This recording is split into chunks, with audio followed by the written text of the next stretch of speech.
Okay, let's open a word of prayer. Lord, pray you'll bless our time together today as we discuss some pretty difficult topics. Pray you'll give us wisdom and understanding and bless our time together. In Jesus' name, amen. Well, so today we're going to talk about surveillance state. I don't even know if that's spelled, is that spelled right? It didn't give me a red line, so I'm sure if it's wrong, somebody will make a comment in the comments. I seem to have a lot of editors out there. It's been a crazy week. There's a lot of things to talk about, wars, rumors of wars. There were some interesting things on this related to the surveillance state. Just as a corollary to that, we will be doing another transhumanism, technocracy roundtable on October 1st, I think at 7 p.m. 7 p.m. or 7:30. I haven't decided yet when we're going to start. That'll be the usual guys, and boy, do we have a lot to talk about based on what's going on. This poor little guy, he's about ready to take away his snorkel, and he's going to drown, I think, because of all the things that are going on. Our little canary, and our wheel of prophecy, and then how I sort of view the seals, that this is an area of very much controversy. I will be speaking at Hope for Our Times conference in Rockwall, Texas, September 19 and 20. I think I'm on September 20 is when I'll be speaking. Olivier Melnick, Tom Hughes, I think Eric Stackleback, some other guys will be there. And so if you can attend that or sign up for the live stream, that would be greatly appreciated. And I think I'm going to talk a little bit today about what I see coming in terms of Mark of the Beast technology. You can go and read Revelation 13 on your own, especially the last half of that chapter, which talks about this system that's going to come.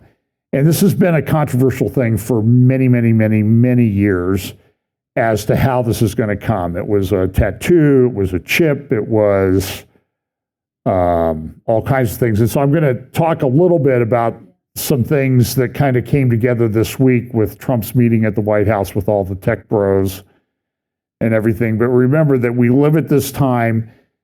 I think we're either in or on the cusp of this time that Daniel chapter 12, some of these things are going to be coming into play. And he said, "Go your way, Daniel, for the words are closed up and sealed till the time of the end. Many shall be purified, made white and refined, but the wicked shall do wickedly, and none of the wicked shall understand, but the wise will understand." And in Daniel 11, it says, "The wise will understand and instruct many." So the goal here is to kind of get us into a role where we would be able to instruct many as we see things unfolding in front of us and at the speed that they're unfolding. Now, I'm going to be in Jerusalem in a few weeks with a tour, and then I'll be coming home, then going back for the Christian Media Summit that the Israeli government was gracious enough to invite me to. And when we're on my tour, we will be in this area of the Temple Mount.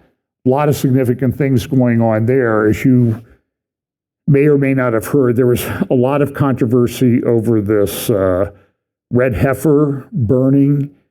I do not think this was a valid burning. I think it was a practice.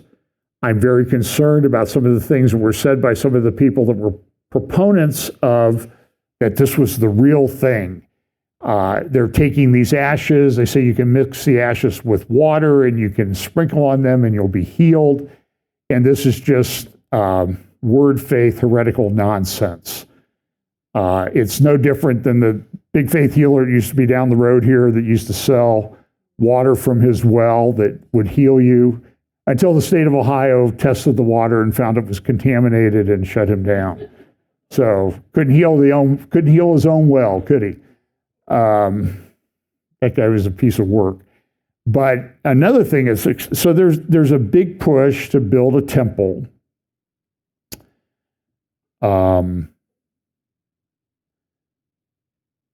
And I think this is one of those ones where there's a lot of misunderstanding. People want to take everything about the temple and make it spiritual. That's not biblical. There's going to be something there on the Temple Mount. And everybody says, well, how are you going to do it? And I'm like, you see the Houthis firing all this stuff in all the time, the Iranians filing stuff in. You see they had their own poster showing rockets landing all over around the Temple Mount. Maybe one of them's going to do some renovation work to kind of help speed things along. That's not outside the realm of possibility. But another thing that's happened, there's been more Jews have actually gone up on the Temple Mount. They're praying, they're singing, they've been reading scripture, and this week, within the last week or two, for the first time in a very long time, a shofar was blown on the Temple Mount. And that's kind of significant too.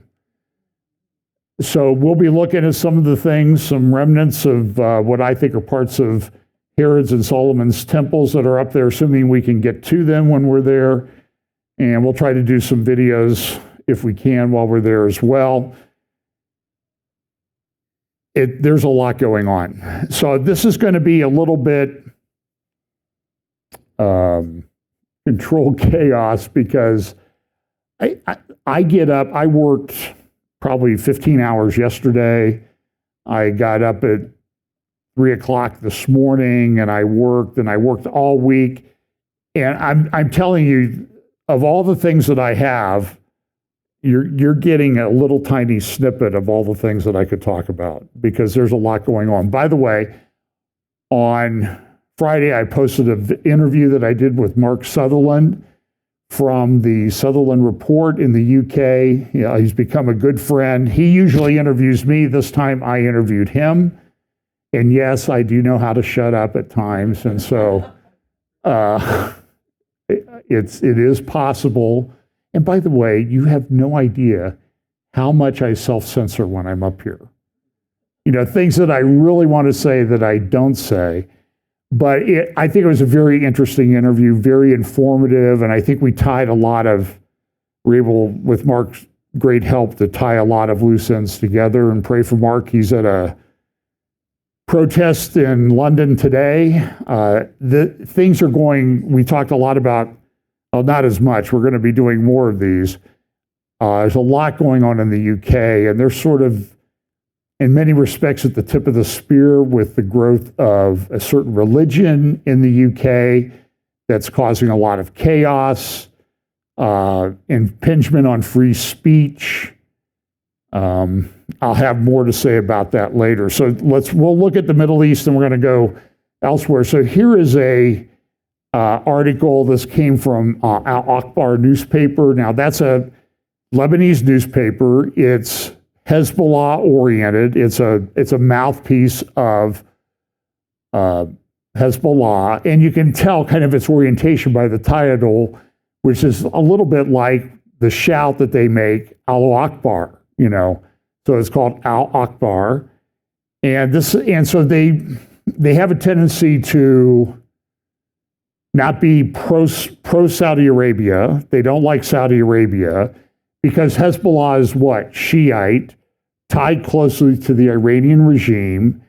And if you think that Christian denominations don't get along, Muslim denominations don't get along very well either. Although, when it comes to Israel, they will work together.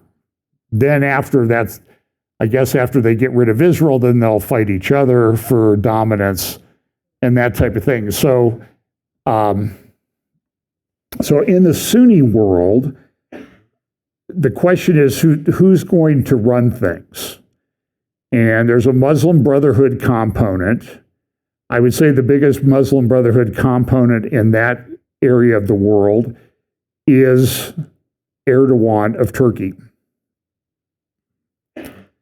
And Erdogan, if you remember, he was one of the ones who did the flotilla many years ago.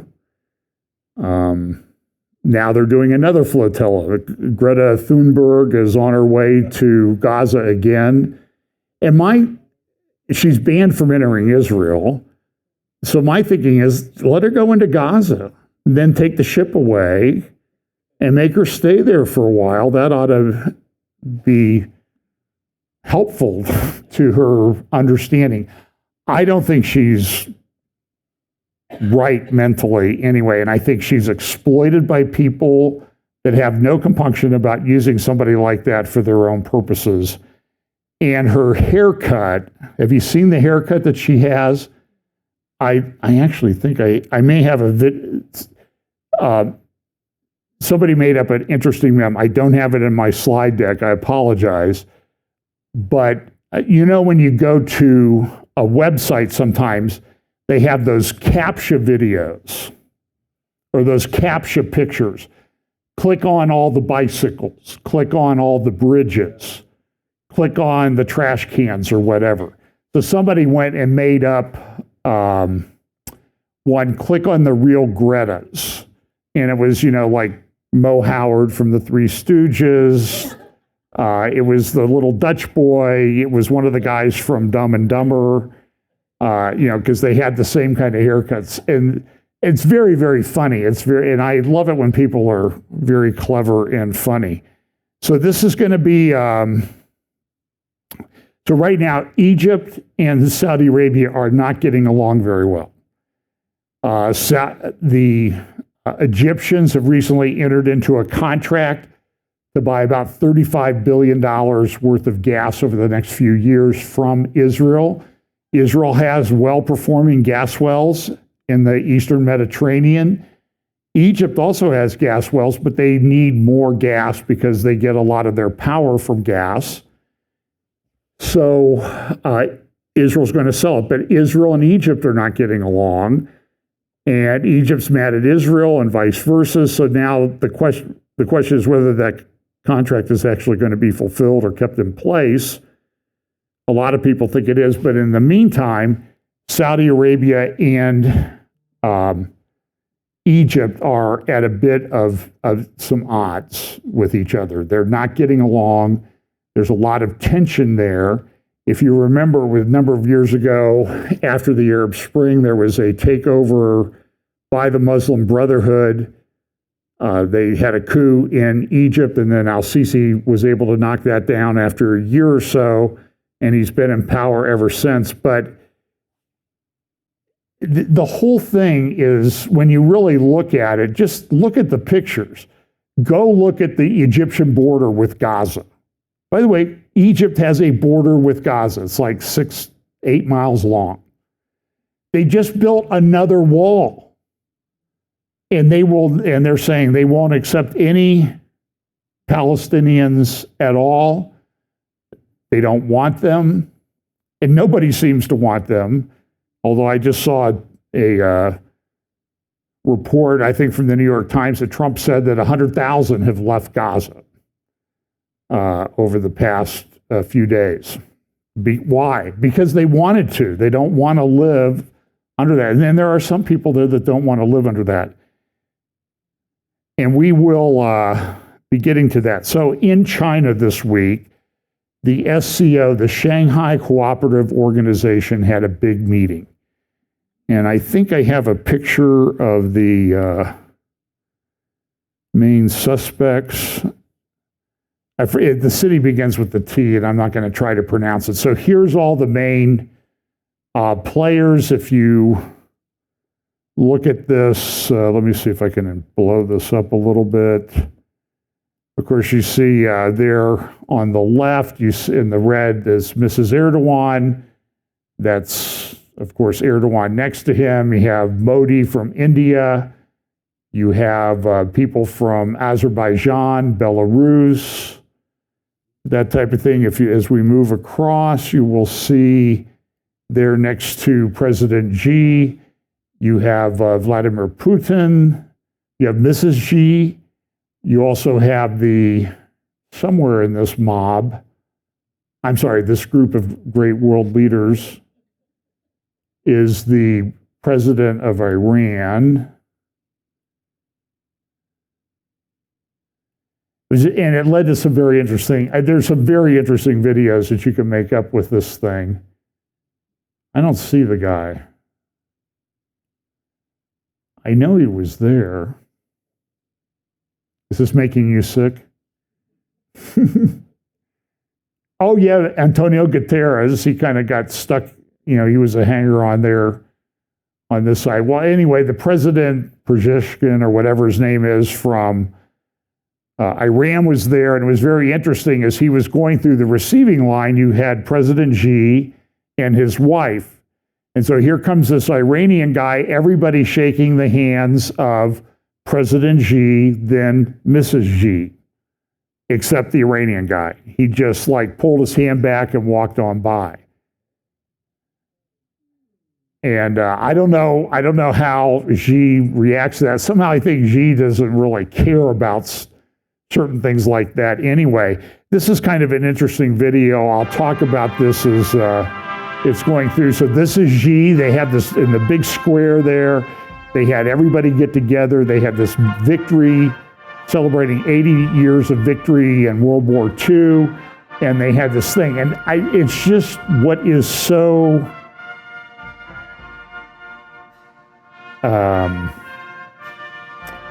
the optics of this, and somebody said this is the parade that Trump wanted. So you see all the military there. He's driving through in the limousine with the microphones. Going to get a salute here, I think.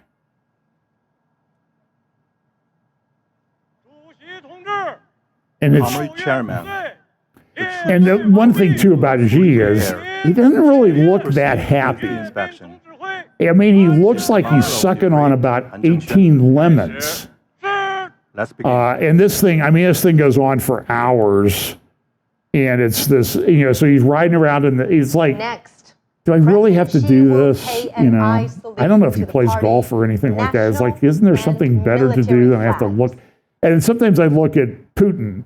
And he goes to all these meetings and he sits there on stage for 3 or 4 hours and he's talking. And then when he leaves the country, he's got to go meet people like this. I mean, how miserable of a life is that you have to do that? So, of course, President Xi was there, Putin was there, baby Kim came from Korea. I think he brought his daughter, who's his heir apparent, apparently. And so, and it must be very hard, I think, to walk around. But it's kind of an impressive display. I mean, look at the troops all lined up. In a typical back and forth, President. They had the tanks, they had missiles, they had hypersonic missiles, they had underwater sea drones and that type of thing. And it was for the defense people that are worried about China. Is China going to invade the United States? Is China going to invade Taiwan? And now some commentators that I've seen have said that the fundamental principle of Chinese art of war is what? Deception. That's what I forget, Sun Tzu or whatever his name was, that everybody reads, ancient Chinese writer about the art of war, is the principle is deception. And one person, I think, and he's pro-Ukrainian, but I think he made a very good point. Everybody presumes that Xi wants to invade Taiwan. Why? Because he talks about invading Taiwan all the time.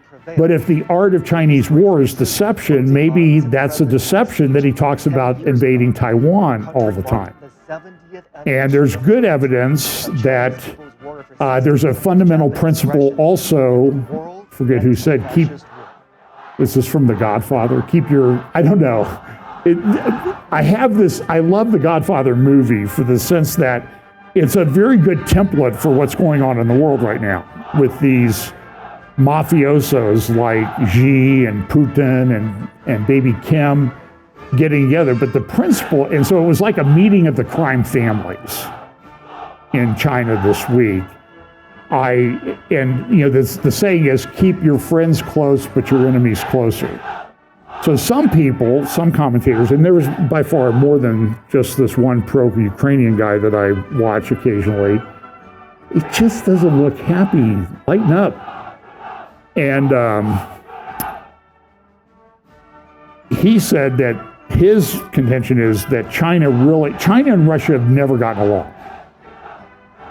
You've seen this thing in China, it's called the Great Wall.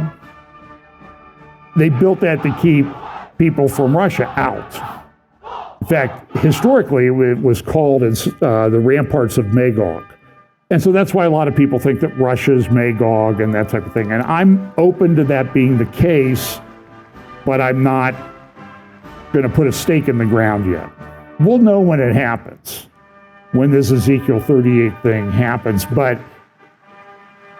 this commentator said, listen, Russia has a lot of gas. They have fresh water. China needs fresh water. And look, China has some pretty impressive weapons, aircraft, technology, missiles, and that sort of thing. I mean, I think this is an impressive show. But they're also vulnerable.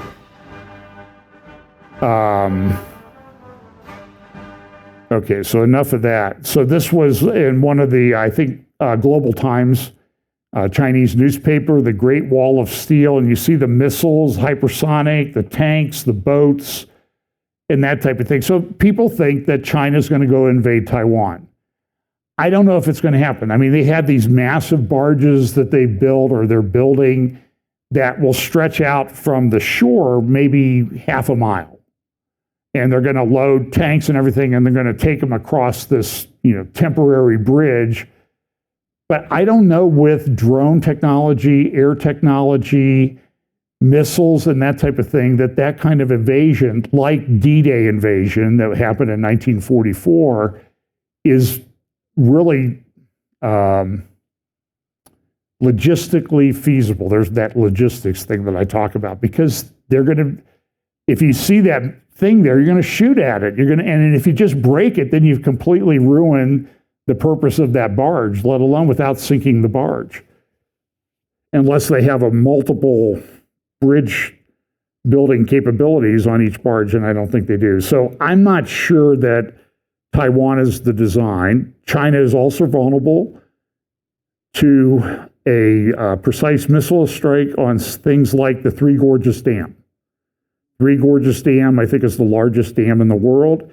If it was collapsed in a missile strike, estimates I've seen is that it would kill 30 million Chinese almost immediately. That would be a very big blow, even for a supreme dictator like Xi. But they're developing laser technology, hypersonics, underwater drones, and the world is changing in the types of warfare that are being used. It's a surveillance state, and the weapons are changing. We're going to talk a little bit about that. So here's Jan, I'm not even going to try his last name. Xi and Putin were caught on a hot mic. And I'm gonna show that to you. Uh-oh.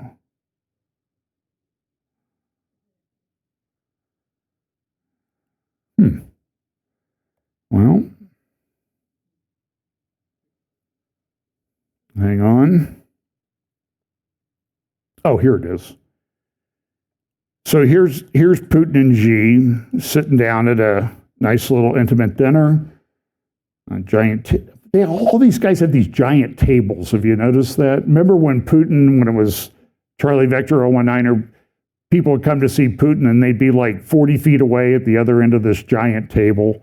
Some wise guy took AI and turned that into like a giant seesaw for them to use, which I thought was pretty creative.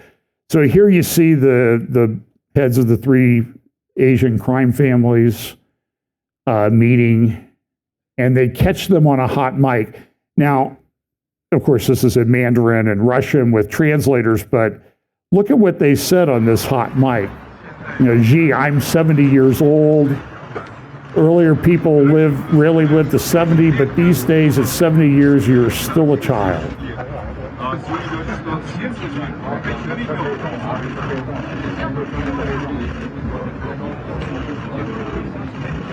Putin is translator in Mandarin. With the development of biotechnology, human organs can be transplanted and people can live younger and younger and even achieve immortality. Predictions are this century there is a chance of also living to 150. And by Putin and Xi are both 72, so I'm 71, Erdogan's 71. So we're all kind of in the same thing. And so so they had this hot mic thing like, well, we'll just we'll just keep planting organs in ourselves. But what's the problem with that in Russia and China? Demographics. They're running out of people. The population period. So if you take, what is it, 75 years to 2100. And you go look at the population pyramid and the population pyramid of China. And I won't take time to pull it up this morning because we'll be here forever. China's population goes like this. Russia's population goes like this. Europe's population goes like this. It's pretty, and the world is like a lot of people. I see more and more and more articles about it. In Japan, they're losing about 2 million people a year in population. There's no war. Their population is declining. And Japan's talking about, well, we'll just bring in immigrants. And the people in Japan are going, no, you won't.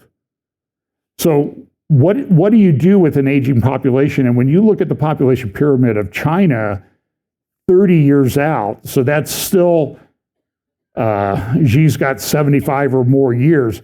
30 years into this, they're out of people. They're out of young people. And it's really bad in India as well, too. Now, their population's still going up, but at some point, the curve drops. And when it drops, it goes down very quickly. I get emails whenever I talk about this. People say, well, they'll change it. They'll get people to have more babies. This one, it's never happened in human history like this. And two, no one that it's happened to in human history has been able to reverse it. China's been trying for decades to turn it around. What's happened? Massive, complete, total failure. Iran is in a massive demographic crisis. Now, there's a few countries, one country that doesn't seem to be in that crisis is Israel. And if you look at their demographic profile, population goes up as far as your eye can see, which is kind of interesting. So here's Financial Times, and Xi hails China's unstoppable power and show of solidarity with Putin and Kim. And they brought out they put on a great show. Now this is the Times of London.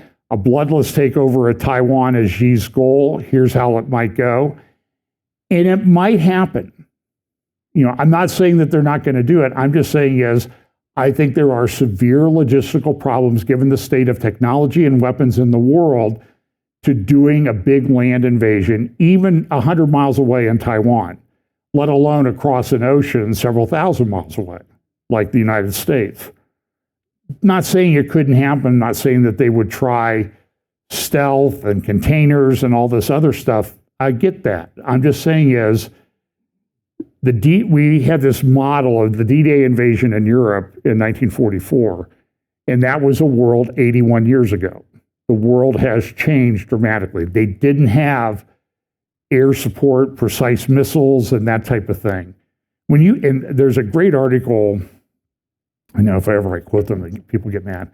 In the New York Times this week, they did a very good analysis of how the United States bombed those nuclear sites in Iran. And when you start looking at the graphics of the precision of these things flying out of a plane from miles, 7 miles or more in the air, and going down a shaft and hitting in like a circle that's like the size of this pulpit, one after another, it's pretty incredible. But the United States is not going to be the only one that has weapons like that at some point. I'm seeing that today. Now, there was a massive drone strike by Russia, the biggest one of the war. It actually damaged a government building in Kyiv, or one of the Ukrainian cities. But Ukraine's also developed some cruise missiles, a cruise missile that brings, I think there are like 90 air bases in Russia, 70 of them are within range of this missile. So and everybody says, well, what about Russia's air defenses? They're so good. But with drone technology, what happens is you send a wave of drones in, the air missile defense system lights up and starts taking out the drones. And what do you have? Another wave of drones coming behind it, and then you have real aircraft and missiles coming after that. Because there's always a way around, and I'll show you a picture of that. Now, interesting, this is for my Canadian friends. This was at the Xi parade, and up there in the upper right-hand corner, you see Putin, Xi, Baby Kim, and who do you see there? Dan Andrews, who used to be one of the leaders in Australia. Remember the really severe shutdowns and lockdowns that occurred in Australia? Probably maybe the worst in the world. That was his baby, and of course, there he is this week in China. So like I said, there are all kinds of things. All these people met. It was interesting that Erdogan showed up to meet Xi for this SCO, Shanghai Cooperative Organization. It's also tied to the BRICS in some way. They want to take away the dollar as the world reserve currency. And I've been hearing people talk about this for years. And eventually, I think maybe they'll do it, but I'm not sure they're there yet. Because why? Because they don't agree on anything. They don't agree what the replacement reserve currency should be. You just don't put a basket of things in there. You have to be, the world likes the world order. New world order, old world order, all of them include the word order. So you just can't do things willy-nilly. And I think they're kind of at that stage. Now, they're very clever. They may get there eventually, and you should look at it, watch it, and prepare about it. Again, here's another picture with Putin and Xi, and then the big group photo that they had. The Times of London, after watching this video, where they're on the hot mic talking about, well, we'll just get transplanted new organs whenever we need one, and we'll live to 150. By the way, does anybody really want them to live to 150? I know they do. Why? Maybe they need Jesus, right? And they know what's coming. Anyway. So here's an editorial cartoon from the Times of London. This is a British gal goes, oh, quick, give me the secret immortality. She had some tax problems and she had to resign from the government this week. This is an editorial from the United Arab Emirates paper, The National. I like the jigsaw puzzle piece. And that's another theme for many titles and slides and everything in the future. I have these things I'm working on, but I can never get to them because, like, would you guys just take a week off? You know, let the world go.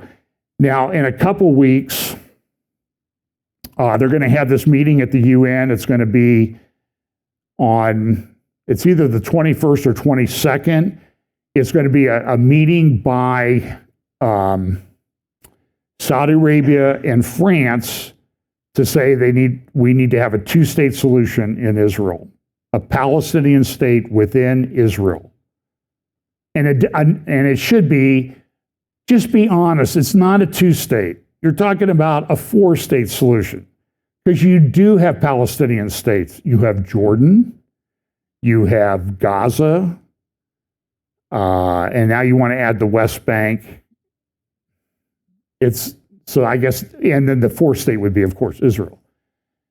So this is from the Jewish Chronicle in the UK, abandoned at the UN. So here's the Arab News. And guess who's got to weigh in on this? You know, the new great conservative pope, right?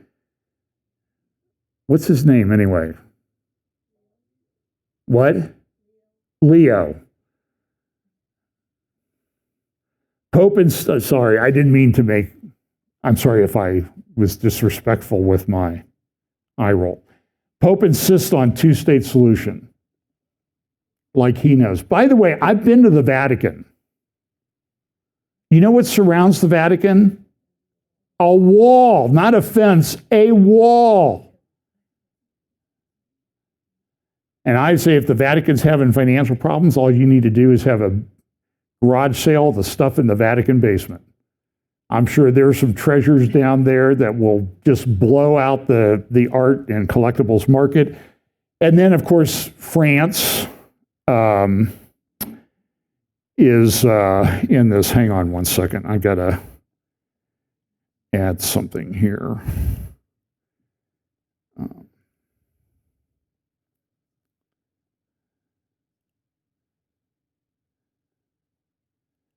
I like chess pieces, right? So I've been, no, that's not the right one.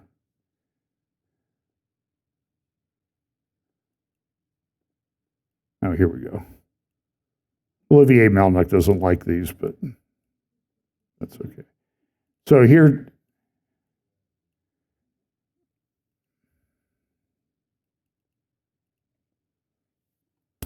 here's one. Now, this is one I made up of France, you know, with the Eiffel Tower and the white flag on top of the Eiffel Tower. But I thought, no, France, you need to bow when you surrender, right? So I made up this one. Thank you very much. And I thought it was pretty clever. I don't think our French friend Olivier did, but he'll get over it.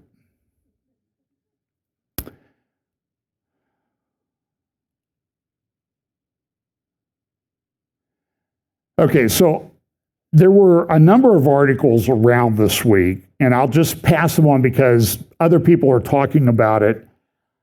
I'm not sure that they're exactly accurate or if they're mashed together articles that kind of get Bill Gates' ideas about things. So the main story is that Bill Gates says we got to get beyond the smartphone. And that would sort of fit with Bill Gates because, you know, he's a Windows operating system guy. Maybe that's how it's going to happen. I don't know. But if you remember, and I'll talk about this in just a moment, after we hear from Mr. Bill Gates himself speaking at the White House this week, I do not understand, like I said, you've got to be transactional with Trump. I did not like the optics of the meeting at the White House this week with all the tech bros. For example, here's a picture, Mark Zuckerberg, President Trump, First Lady Melania Trump, and Bill Gates. Sitting at the table, they had a big dinner. Everybody was together. So here's a few-minute clip of some of the things that were said there, including an extended clip of what Bill Gates had to say. There, by the way, I can't play it because it's got a lot of bad words in it. Somebody took what Bill Gates said and they ran it through AI, and it said, like, I apologize for all the bad operating systems I've put out there and all the things I did back during Charlie Vector, they didn't work. And, you know, I want you to forgive me. It's pretty funny. You can find that on X if you want to look for it. So here's the meeting at the White House this week. First Lady Melania Trump, she had a big meeting about AI and education. That's sort of her thing right now. So here we go. Well, I'm in the second phase of my career, giving away all the wonderful money that Satya's good work has helped multiply a lot. But I think the thing that ties my first career that I still spend some time on because AI is so phenomenal, and my second career is innovation, innovating in health in areas like vaccines or gene editing, and the President and I are talking about taking American innovation to the next level to cure and even eradicate some of these diseases. He mentioned polio, which is one that we're close. We don't need new science on that one. For some like HIV and sickle cell, we do need new science, but the U.S. has the seeds that in the same way that Warp Speed took those seeds and put them together, I think something fantastic can be done. AI for our foundation is that we want a doctor for everyone in Africa through AI.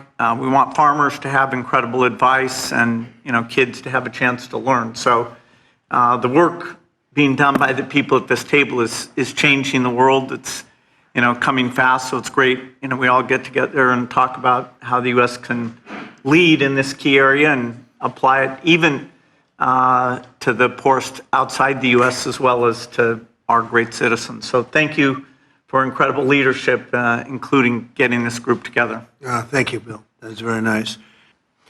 And Tim, how much money will Apple be investing in the United States? Because I know it's a very lot, and it's, you were elsewhere, and now you're really coming home in a big way. How much money will you be investing? $600 billion. $600 billion. All right. It's a lot of jobs. We're very proud to do it. That's great. Thank you very much. Thank you. Appreciate it. Thank you, sir. Sam, you're a big leader of a very new industry at a very young age. You're a young guy. Do you want to tell us about what you're doing? You told me things before that are absolutely unbelievable.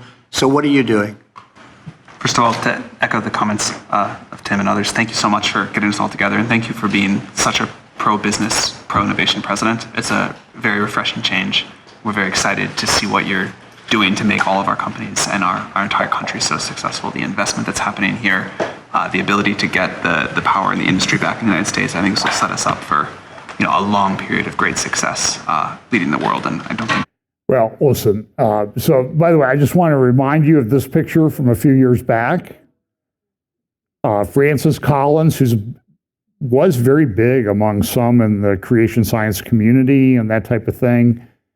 And by the way, the group that's sponsoring Peter Thiel's Antichrist seminar series in San Francisco, if you go to their website, can't remember what it's called, but he's featured prominently on that website.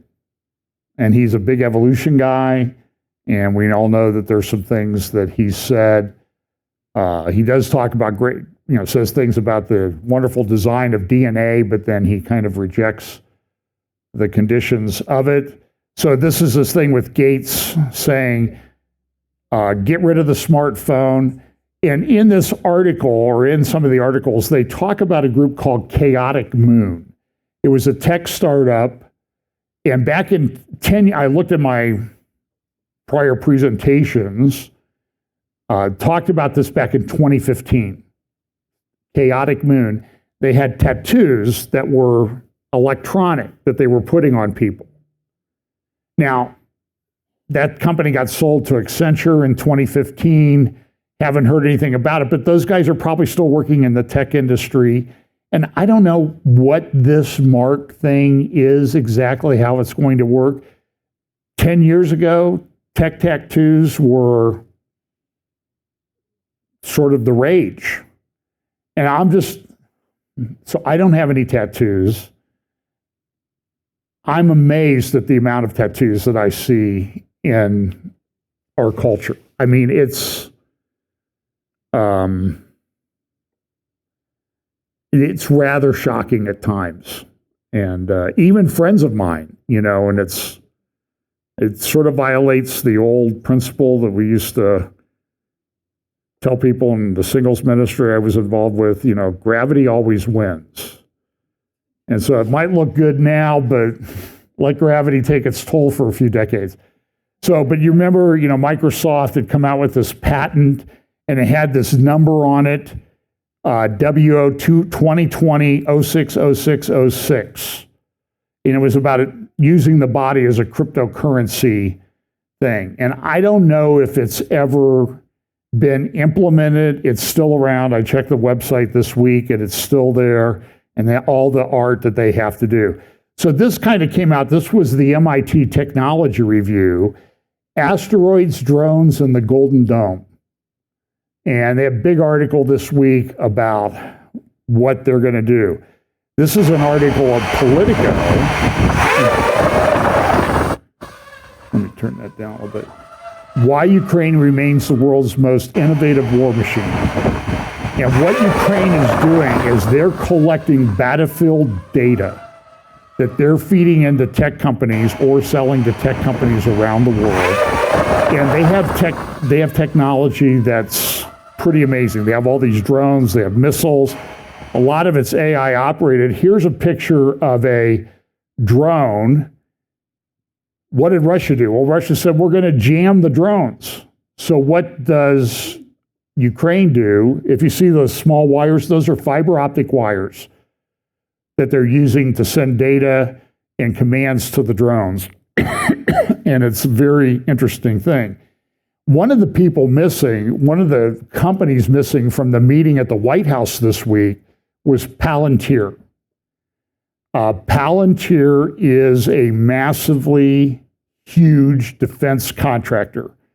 They're involved in everything. And I will admit, in this area, I have a bit of a quandary because it's an AI world, it's data-driven, it's tech-driven, and it's all making its way into weapons of war.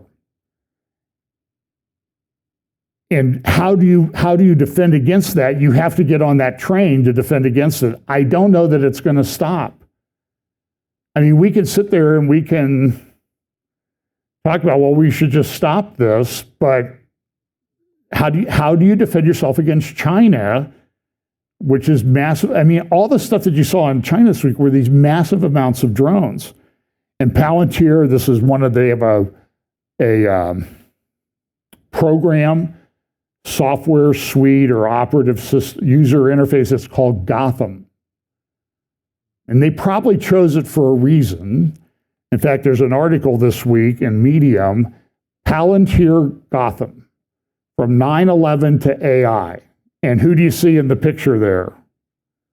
Batman. Batman was the protector of Gotham. And he had all those great toys. Remember that from those movies and everything? So listen to a little bit. Palantir Technologies emerged directly from the intelligence failures of September 11. Founded in 2003 with seed funding from the CIA's venture capital arm, In-Q-Tel, the company's mission was explicit: prevent another attack by connecting the dots that agencies had missed before 9/11. Peter Thiel chose the name deliberately. In Tolkien's Lord of the Rings, Palantir are seeing stones that show their users anything happening anywhere in Middle-earth. They also corrupt everyone who touches them, turning tools of knowledge into instruments of control. So the CIA started using Palantir technology in 2008. And so the platform's breakthrough innovation was its ontology, a semantic layer that transforms raw data into objects representing people, places, things, and events that maps relationships between them. This is just sort of a representation of what they do to show the interconnections in people. And when you think about it, if you're in the business world, all of these connections show up all the time. One of the big platforms that I get sent stuff from all the time, I'm on there, it's called LinkedIn. And what do you do when you go to LinkedIn? You see your network and how everybody's connected to everybody else in your network. And it's sometimes, if you want to find somebody, go to LinkedIn and you can find them because everybody's got a profile. So what Palantir does is it takes all of that data, essentially tokenizes you, and then they can relate everything digitally to what you're doing, what you're interested in. And you see it in your Facebook feed. Mark Zuckerberg was at the meeting. He's only investing $200 billion, I think he said, in technology at the tech meeting at the White House. So he's kind of a piker, I guess. But he still got the seat, sit at Trump's right hand, which is kind of interesting. But it was kind of interesting, too, because you have this dinner. You have Apple on one side. You have Microsoft guys on the other. And, they probably had a nice dinner and talked about the increase in their stock portfolios and their net worth. And Bill Gates could go there and say, well, see how wonderful I am? I'm giving everything away. Okay, great. I still hated that remember that little thing called Clippy that they used to have in Microsoft Office, that little paperclip thing? Hated that thing. First thing I did whenever I got a new system. So here's what it says, the AI difference, why this time is worse. This is from the article in Medium. The surveillance capabilities of 2025 differ fundamentally from those of 2001 in ways that, and we're coming up on the 24th anniversary of 9/11 here in a few days, in ways that serve both strategic competition and domestic control. Speed now operates at AI scale, not human scale. The Patriot Act required human analysts to process intercepted communications. Gotham's AI processes millions of records in seconds, identifying patterns across billions of data points. And I will tell you that as the amount of data and information that you would get in litigation, it increased exponentially. And we were using AI type tools a long time ago to show the relationship between different parts of data, just because nobody can afford to have you review everything. So we were using early AI tools to do this, and they work pretty well. This speed advantage is why the Pentagon considers AI superiority essential for military dominance. The same capability that could identify Chinese military movements in milliseconds now identifies immigration targets across America with equal efficiency. And so we want to be able to find these people, right? Because some of them are bad people. But there's a trade-off. And so this is where the quandary comes in. There's things that it does in the world that we live in that protect us, but there are things that are very invasive.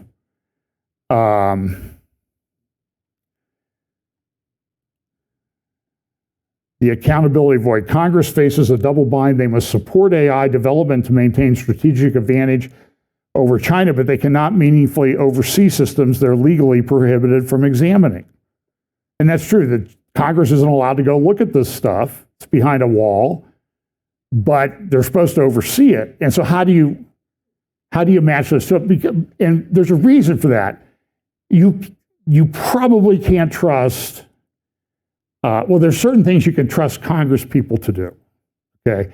If there's a camera around, it looks like a rugby scrum for everybody to get in the field of view, because they want to get on camera.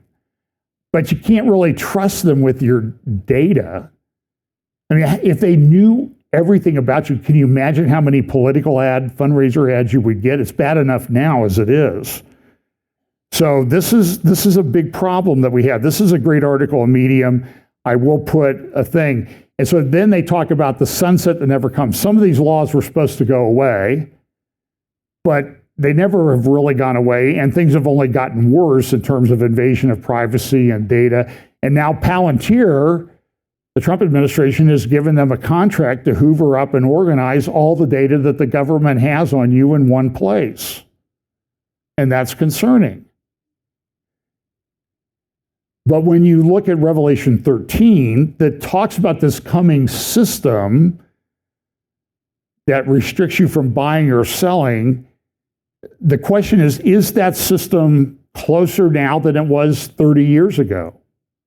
I would suggest to you that it's closer now than it was 30 days ago or 3 days ago, because where have you seen the brakes put on anything in AI? And this is what we talk about at the Technology Roundtable. Here's Jeffrey Hinton. This is in the South China Morning Post. This week as they're having this big meeting, we can stop AI takeover, but tech race is a worry. And he just says you can't stop it, but I think we can. Well, it's a drug called hopium. And it doesn't work. This is concerning chatbots giving young people harmful mental advice. Suicides, there's litigation about this. This is Tony Blair, who, by the way, I don't have anything on my slide deck. Did my mic go out? Hey, Brian? It's back? Okay. Tony Blair was at the White House last week with Jared Kushner talking about the big Gaza plan. And I've shown you pictures of this. But one of the things that you see in that in the Gaza plan, this was discussed. There's a slide deck.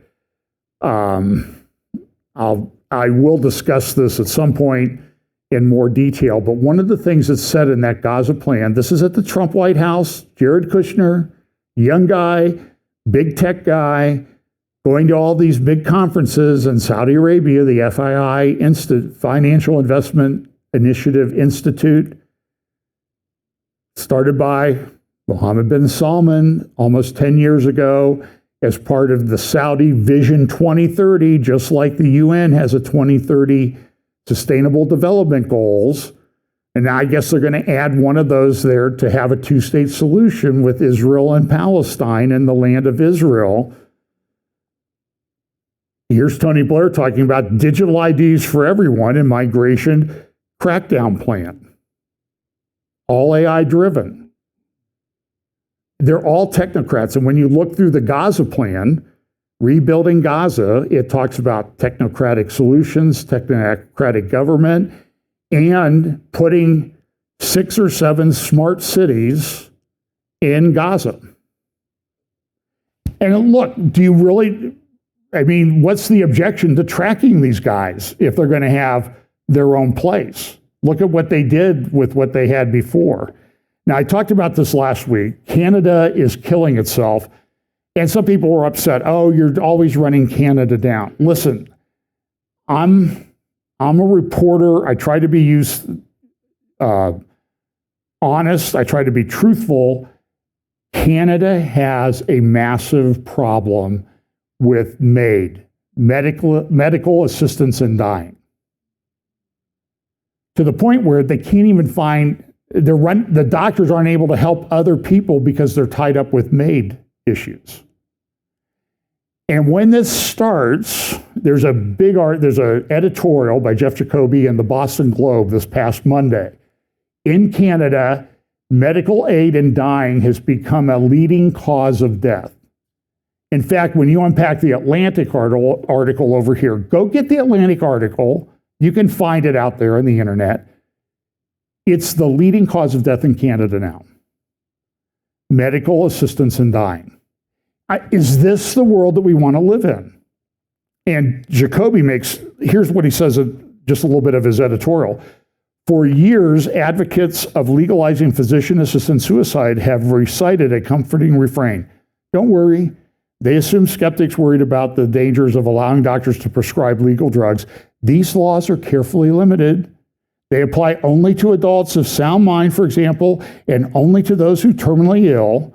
The details vary by jurisdiction, but the message remains constant. Assisted suicide, proponents prefer MAID, or medical assistance in dying, will be closely supervised so it doesn't get out of hand. Remember when there was the outrage about Kevorkian running around killing people?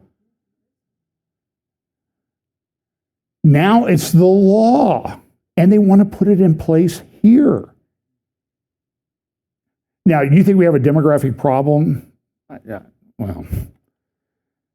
And so he goes through reciting these things, and he just says, listen, there's all kinds of examples where they said it would only be terminally ill people.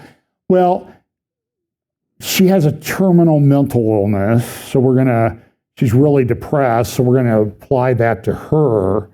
But he says that's nothing compared to what happened in Canada. When the parliament legalized MAID in 2016, it stressed that death by euthanasia would be strictly limited to mentally competent adults with a terminal illness.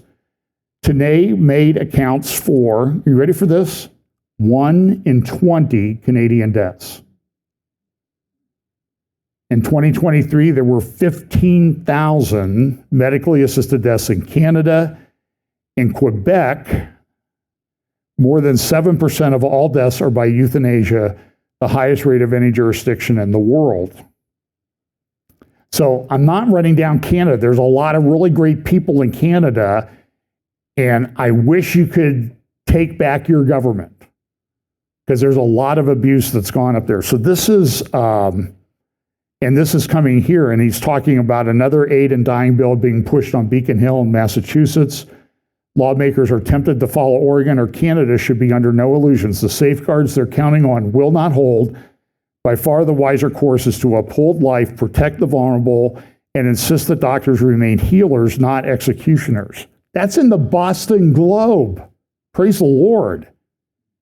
Now apply it to abortion. Okay. I am way, way behind.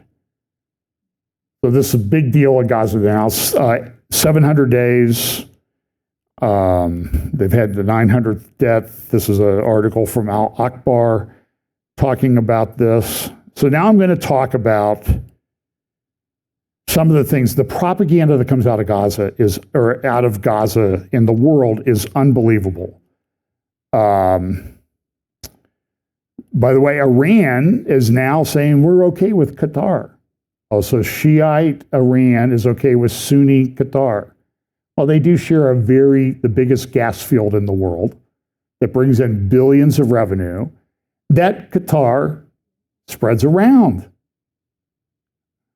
Of course, we know that AIPAC controls the world, apparently, but not Qatari money, which far outstrips it in terms of dollars and its influence. So a couple of weeks ago, Tucker Carlson had on a guy named Anthony Aguilar. He was a former Special Forces guy. He had worked in Gaza, and he came out and said, we're killing kids. The IDF is killing kids. The Gaza Humanitarian Foundation is killing kids. And one of the examples is I saw this kid get killed, Amir. His name was Amir. He walked up and they shot him and killed him. And Tucker's going, oh, this is so terrible. Oh, my heart is so hurt. Whatever Tucker can do it.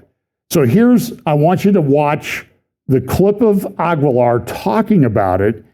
And below it, you will see the video of Amir that was taken the other day.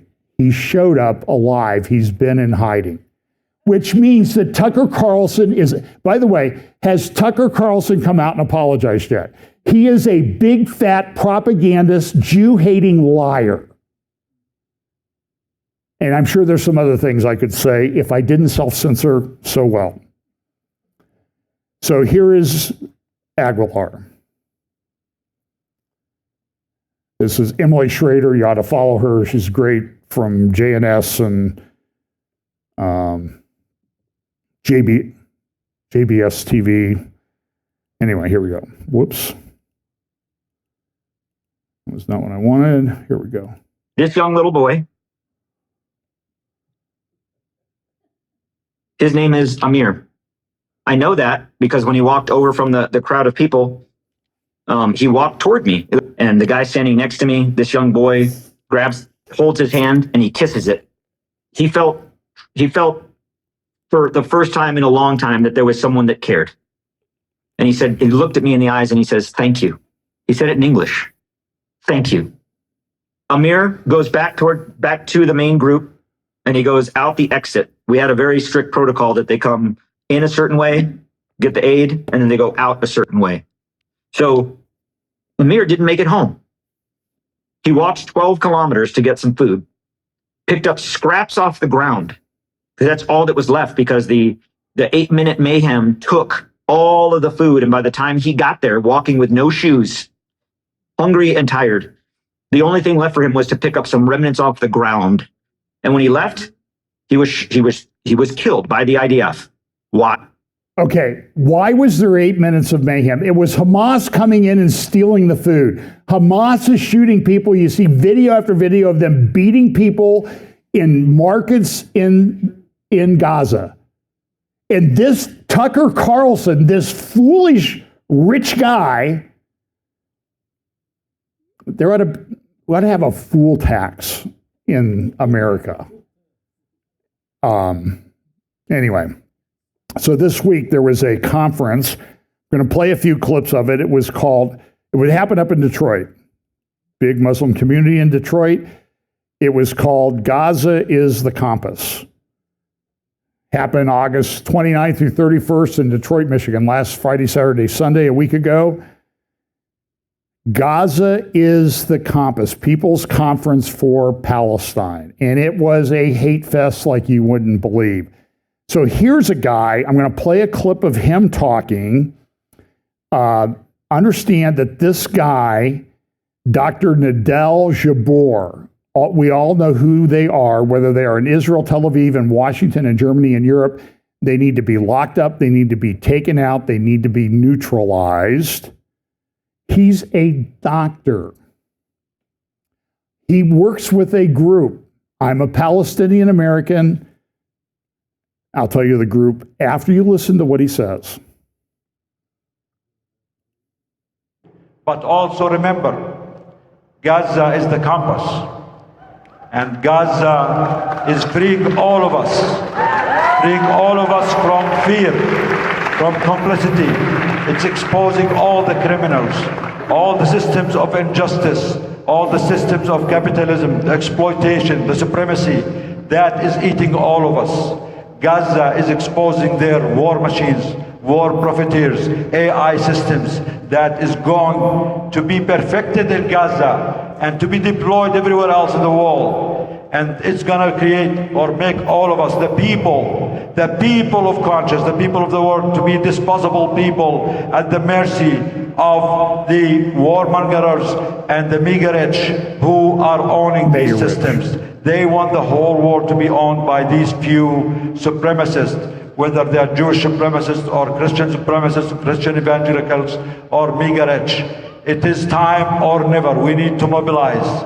If we wait 5 years, 10 years, their system will be so strong that we, the people, cannot fight it. So we need to take the thrones of power from them, and we, the people, need to create a better world and better humanity for everyone. For us, for our children, for our planet, for the future, for the generations. But when it comes to Gaza, unfortunately, Gaza cannot wait much longer. Gaza does not have another year or 2 or 10 to strategize for us to build plans. Gaza needs to be saved now. It saved all of us, liberated all of us. It is time for us to pay back and stop the criminals, the perpetrators, the child murderers. And we all know who they are.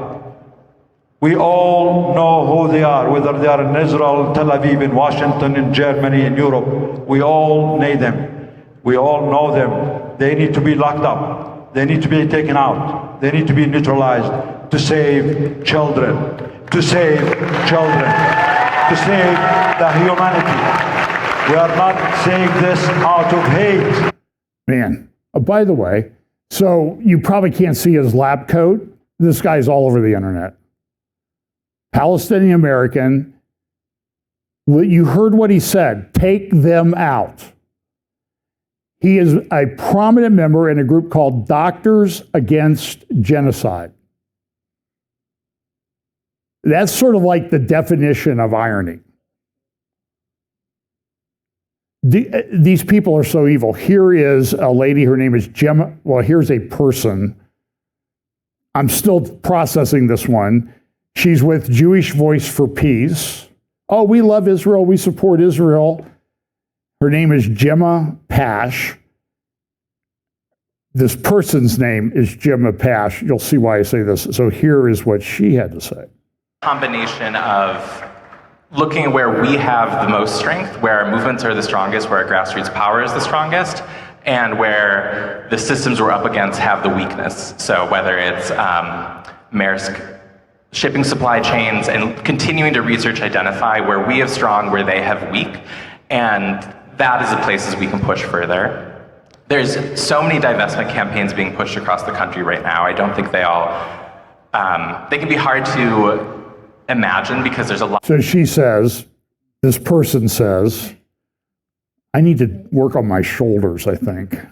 I'm sorry, send her to Gaza. Get her on the boat with Greta. Let her go live in Gaza for a few days. Him or this person, let this person live in Gaza. See, I'm sorry, I'm falling for it too.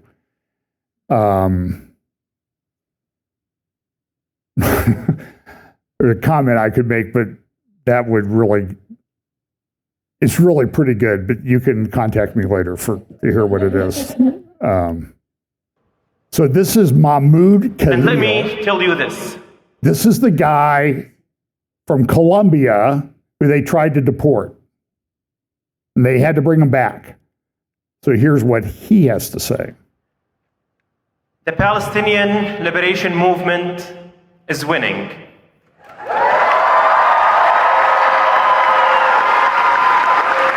The fact that I was targeted by the highest officials and levels of this country means that we are winning.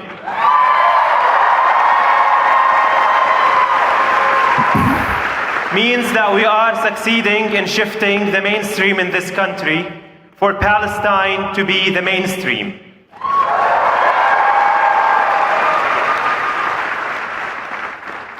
Also, it shows that our movement threatens the status quo, that it punctures the Zionist narrative and the propaganda that Israel depends on. Because Zionism only depends by portraying that Israel is a normal state. It's an ordinary state. But our work is to strip that facade until Israel stands exposed as a pariah state, until the Zionist genocidal project and the ideology of supremacy that it's built on collapse completely.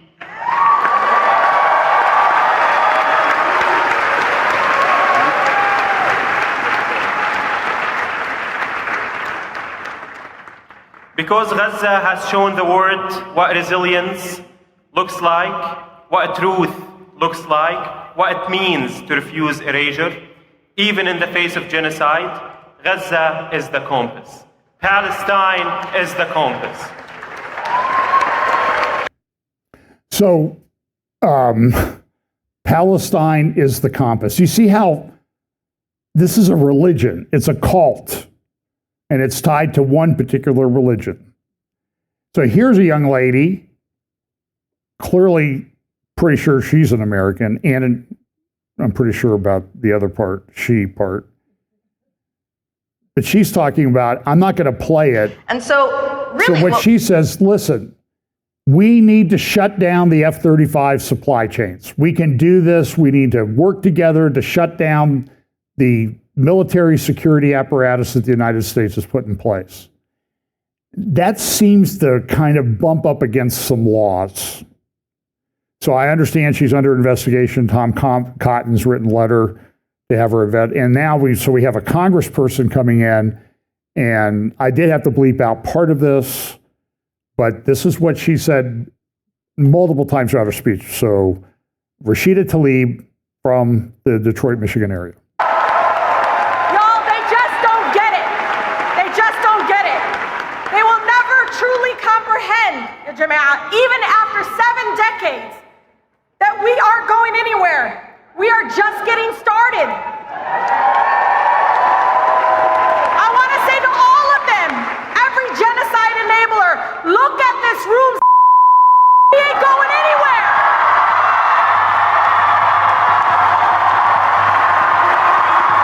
So they're winning, right? I thought I'd play a video. It happened in Gaza the other day.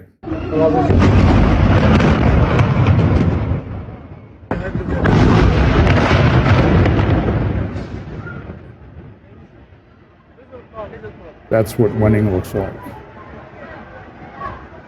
So, so in London, in the UK, this week, a comedian came back, and he's tweeted against the alphabet mafia, the Tea part of the alphabet mafia transgender thing. He comes back to the UK from a trip abroad. He lands at Heathrow. Many of you have been there. 5 policemen encountered him. Okay? And he says there's no such thing as a transgender child. And the police said, well, we had to do this. You know, he was offending people. Front page of the Times. Backlash over arrest of Father Ted's a comedy show in the UK. I think Mark Sutherland helped with that at one point in his career. He's arrested over trans tweets. There have been 13,000 people this last year arrested for social media posts. Some are in prison in the UK. And they're sort of bipartisan. There was some guy holding a genocide sign at a pro-Palestinian protest in London yesterday, and he got arrested. He was in a wheelchair. He was a war veteran, disabled war veteran. And like 6 cops picked him up and carried him off to jail. This comedian ended up in prison. And so they now have a new Home Secretary that's supposed to help out with immigration in the UK, which is a massive problem. And here is a picture of her. Her name is Shabana Mahmood. And here's what she said recently.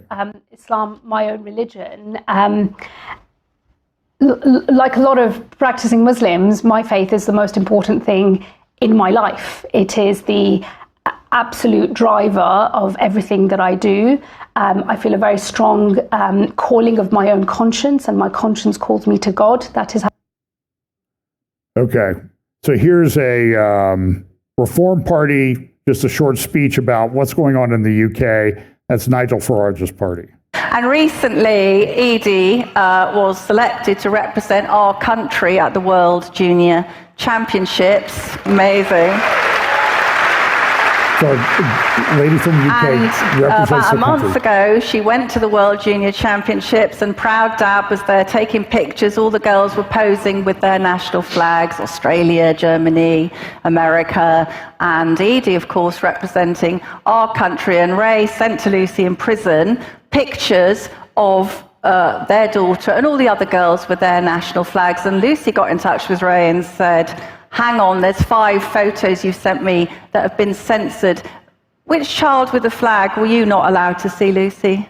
My own. Because I didn't know why at the time, so I rang Ray and I said, oh, these photos you sent me, I assumed that maybe she was in a bikini or something like that, because you can understand why they wouldn't let you have those on your wall or whatever. I said, no, they were all Edie just playing golf and the plants in the garden and stuff. And he said, oh, maybe it was because of the flag. I was like, no. Anyway, when I got out of prison and I got my stored prop, there was the photos with Edie draped in the flag with all the different country flags and the other children, but I wasn't allowed it. That is Orwellian bureaucracy. It's madness. That is really nasty. So, you can't even see a photo of your own kid representing her country holding her national flag. No, apparently not. She was in prison for hate speech at the time. So this is from the Times. Distress signal. This is St. George's Cross. You're not allowed to carry that around. You're not allowed to carry around the Union Jack in the UK. You see all the Palestinian flags everywhere. Okay, well, I got to do this. So, Laura Loomer did a good job recently, and I don't agree with her approach all the time, but so a couple of weeks ago, she got on this guy who was a pro-Iranian jihadi activist. He was a donator to NIAC, the National Iranian Action Committee, like AIPAC, right? He gave money to them. In fact, here's the list of people there he is in National Iranian Action Committee Action PAC. Luca Alcyon, he's working in the State Department. He's a press person, helps with statements issued by the State Department on different topics. And how do you think he's going to come down on Israel? Bernie 2020, Biden for president, Act Blue, donations that he's made, Shahed Ghoreishi. And so he was interfering with things that there's a big dispute about Judeo-Samaria. I'm going to play a couple clips. So immediately he's fired, walked out of the State Department, and where do you think he ended up to get whitewashed, to get rehabilitated? Tucker Carlson's program. I want you to listen to this. Okay, here we go. Well, if they'd followed up, you would have known about it, because what if somebody asks you? Right. And you would think that if there was follow-up, you'd want to advertise it too. Like, hey, we followed up. But the preference was to defer and deflect and give Israel Nobody more gives time. You persecute Christians with American tax dollars. Nobody cares. Yeah. Sorry, you're making me mad. No, it's just it's frustrating. I know, it is. It's frustrating to see people get because it's not a neutral situation. Like, some people are winning and some people are losing. And if the losers are people that you didn't do anything wrong, the Christians aren't in Hamas. Like, what's their crime? Look, the scenes are horrific. So on a human level, it shouldn't matter. But if that's the whole thing of having Ambassador Huckabee there, it's like, at least maybe you'll care about this. And then, you put a strong statement out, but don't follow up. Yeah, they don't care at all. What's the point? Yeah, right. The self-described Christians don't care at all about the Christians. And by the way, the whole justification for all this, you just said it. These journalists get blown up. They were Hamas. Okay, end of conversation. No one can plausibly claim that a Christian family are in Hamas. Okay, so tell me, you can't claim that they're in Hamas while simultaneously claiming that Hamas is a group of jihadis. They're Islamic extremists, which they also claim constantly, which I don't know if that's true, by the way. It seems more like a political organization, but whatever it is, they're telling us constantly they're Al-Qaeda. So it can't also be true that Christians are a member of Al-Qaeda. Sorry. Yeah. So then we know they're not in Hamas. So why did they get killed? Why was their church blown up? Why were they killed in that hospital? Like, what is this? And there's not one person in the State Department who cares enough to get to the bottom of that question. So Hamas is just a political organization, according to Tucker Carlson. This guy has completely, you hope he's lost his mind. Or that he's being paid very well. You hope it's not what he actually really believes. But it might be all of them. Qataris found, or other people found, a mark that they could change and become a propagandist for them. Yeah. And what happened? There was a missile that hit the cross on a church. It didn't destroy the church. The population of Christians in the area of the West Bank has fallen by 90% since the Palestinian Authority took over. It's not Israel, folks. The population of Christians in Israel has increased dramatically. I think that's a trajectory that will continue. I'm telling you, this is so maddening. He goes on to, I'll play, since I had to watch it, you got to watch a little bit of it. Here we go. Talk about Mike Huckabee. Here we go. Well, so give me an example of the damage you think. And I want you to listen to this, is when he uses words, there's code words that he uses, like, well, they're a true ally, not just a sort of ally. Well, who do you think the true allies are? Well, you'll see it. It's amazing. I think Huckabee has done to American foreign policy since you paid close attention to his statements, and I really haven't. Well, it's the lack of accountability for having Milstein around, adding Judeo-Samaria, right? Like, these are your trusted senior advisors, right? And so there's that. There's the no follow through on what happened in Taipei in the West Bank, and what happened to the church in Gaza. It's our entire Israel policy. He goes out there. There were tweets from several weeks ago where he was attacking the UK Prime Minister. Ambassador was. He started calling the prime minister out for questioning Israel's conduct in Gaza, and he said, something along the lines of, if it wasn't for Dresden, you'd all be speaking German. So greenlighting the slaughter of Palestinians, essentially saying it's okay, which was horrific language. He endorsed Dresden? It's on Twitter. It was horrific. The bombing of Dresden? So he goes on. He's criticizing the Prime Minister of the UK because he wants a Palestinian state.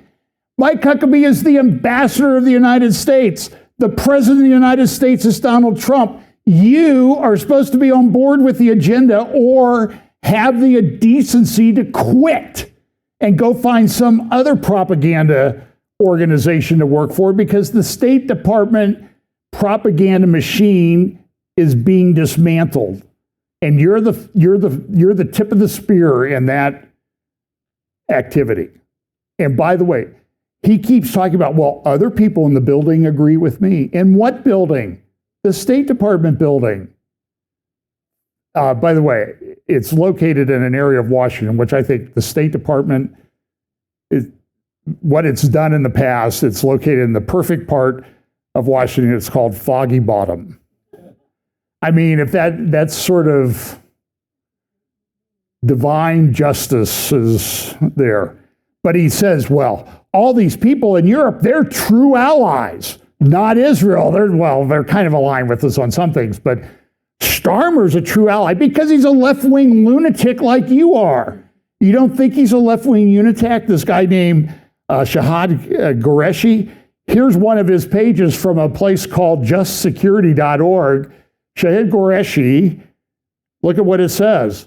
Communications manager at Win Without War. Now, what do you think their leanings are there? Where he advocates for a progressive foreign policy and ending endless wars. He's a progressive leftist. Tucker Carlson loves him. Do the math. Progressive leftist. I love this guy. Maybe you're that. It's shocking. You know, and every now and then Tucker will do one that kind of sows over everybody. And by the way, you saw the clip where he talked about Hamas being a political organization. It was posted. What immediately was all these guys? Oh, Tucker, you're taking him out of context. I watched the whole disgusting video. And I'm telling you, this guy is going to age like that Tony Aguilar did about killing the kid that you just saw waving this week, walking around. It's all a propaganda lie. Listen to Tucker. Does he ever say, Hamas surrender? Hamas release the hostages? It never passes his lip. Hamas just released a video of hostages. And so here's this guy. So he goes on Tucker Carlson. He's also on a program called Democracy Now! Now, I'm not going to play this. This is a left-wing news organization, radical left-wing news organization. But look at the optics of what they're trying to do with this guy. This is a propaganda piece. You have to look at this stuff very closely. What's behind him? The White House. He didn't work there. He worked at the State Department in Foggy Bottom. So the implication is, well, he's working for Trump. He's not aligned with the president. This is the problem with the deep state in DC. Do you think he's the only one that's like this? It's incredible. So I'm going to finish with this. So 700 days of war. And I have oodles of stuff, but I do want to talk about this. Remember Smotrich, he talked about building an Area E1 outside Jerusalem, and everybody got upset. Here's a map of that. This week, he's the finance minister, and this is within his ambit. He proposed annexing 82% of the West Bank and bid to prevent the Palestinian state. By the way, this is from the Times of Israel. I don't like the term West Bank. This guy got in trouble at the State Department because Huckabee wanted, Mike Johnson, the Speaker of the House, went over there and said, yeah, I'm here in Judea and Samaria. And he wanted to take that and put West Bank in. That was a big deal to this lunatic. And so, and by saying even the Times of Israel doesn't do it correctly, but this is the map that Smotrich tweeted out posted the other day. And so what he wants is, so these 6 areas, you've got Jenin, Tulkarem, Nablus, Ramallah, Jericho, and Hebron. Those will sort of be, it almost sounds a little bit like Mordecai Kadar's Emirates plan. They'll be self-governing as long as they do an okay job, but we're going to be ready to step in. And the rest of it, we're moving in. And people are melting down all over the place about this. And boy, you think it's going to be at the UN next week? By the way, yeah, so Macron and MBS are doing this. Remember The Economist magazine? Macron, walking on water, Europe's savior. This is my take on it. Going down for the count.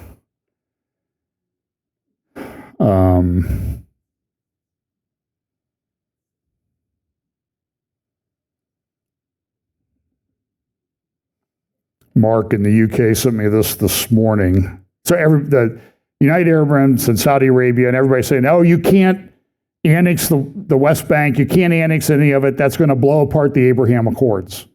David Friedman, the ambassador, a lawyer, had stuff against his law firm in my career. Excellent, one of the great bankruptcy lawyers in America. He said, no. Israel was not supposed to pursue annexation until the middle of 2024. It's 2025. And he posted a thing about the United Arab Emirates guy needs to remember that you can't change the calendar. You know, it's 2025. I think this is what he posted. He says, look, Abraham Accords required Israel temporarily to suspend sovereignty efforts through mid-2024. And then he posted an article or linked to an article from JNS dated September 14th, 2023, saying that where the United Arab Emirates minister said, that's what we can't do anything. They need to just back off for a year. So Israel did. Now Israel's acting. In the UK, the Baptists Together, this is the Baptist organization, they issued a statement. By the way, I found this on their website. Baptists Together, listen, can you imagine what their orientation is? Baptists Together is committed to intentionally developing a culture where we seek to be a movement of spirit-led communities, feel like one team, inspire others, embrace adventure, share a hunger for God's coming kingdom. This is like right out of Rick Warren's stuff. By the way, Rick Warren was brought to the UK by the Baptists to run Spurgeon College. Charles Spurgeon, one of the greatest preachers of church history, probably the most prolific writer of anybody in church history. Spurgeon College has gone out of business. Praise the Lord, right? But you can see Rick Warren in this, and they issued a statement about Palestine. Well, Israel can't do this. It's genocide and all of this stuff. Now, Cheryl wrote it. She's a Jewish lady. I follow her. She writes excellent stuff. She posted a 22-minute video of what happened on October 7th. X took it down. So she said, okay, I'm going to post the 40-minute video. I tried to embed the post, and this is the message I got. Tried to, embed it in a website. You get a code. Not found. Sorry, we can't create an embed for that. It may have been deleted or made private. Please try again. So, Pam, if you wonder why I ran downstairs to my office last night, when I came upstairs, I saw this post and I said, I'm going to go download that video. So I have the video. I'm trying to decide what to do. It is so troubling. It puts a lie to everything that Hamas said, everything that was said at the People's Conference for Palestine. They're a bunch of jihadi, leftist, Marxist liars. You want to see how they're all connected? Go watch my interview with Mark Sutherland.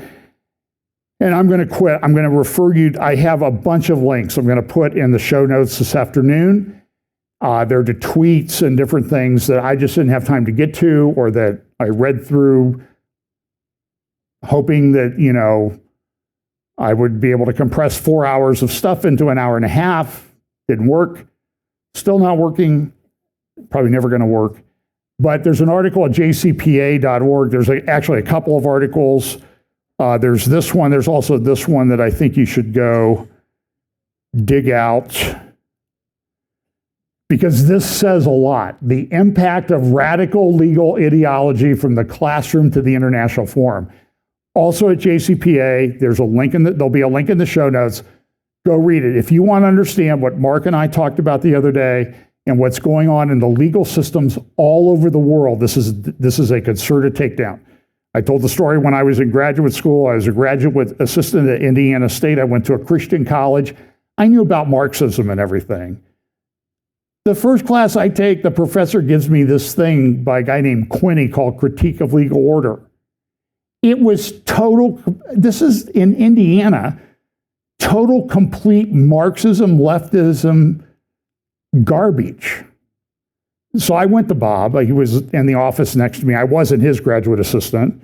That probably wouldn't have worked very well, but I had kind of the law and order guy in the criminology department, but was my boss. But I went to Bob and said, Bob, I'm going to take the exam, going to give you the answer you want, and you're going to give me the A I deserve, but don't ever, if I'm ever in your class again, don't give me this Marxist leftist garbage. You know it's garbage, and you need to stop posting it. So it really affected his career. He went on to become the head of sociology at the University of Colorado. So I really had a big impact on him, didn't I?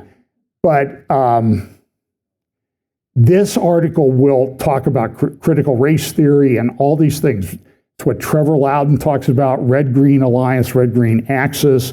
And then the other companion piece that you should read is this article about al-Shara, Syria's al-Shara, and the most dangerous mutation of political Islamism. And what they say is, what al-Shara is doing, he's bringing in a neo-Islamism. He's Erdogan's boy. He's his point man on the ground. This is Muslim Brotherhood, and they're changing tactics a little bit. And they're going to do it there. They're going to do it here. They're doing it in London and all across Europe already. And we need to be prepared for it, because if you don't do anything, be a problem. And pray for Jesus to come back soon. That's also a good thing. So anyway, lots to read for you this week. And Roundtable October 1st, go watch the interview I did with Mark Sutherland. It's on our YouTube channel. I think it's on our Rumble channel also. And hopefully I'll be doing some interviews this week. And it's overwhelming. It's just how everything is so interconnected and everything is happening all at once, all over the place, and it's all related. Let's pray. Lord, thanks for your word. Lord, pray you'll help us to be sober-minded, guided by your Holy Spirit. Give us opportunities to share the gospel with those around us. Bless us this week. In Jesus' name, amen.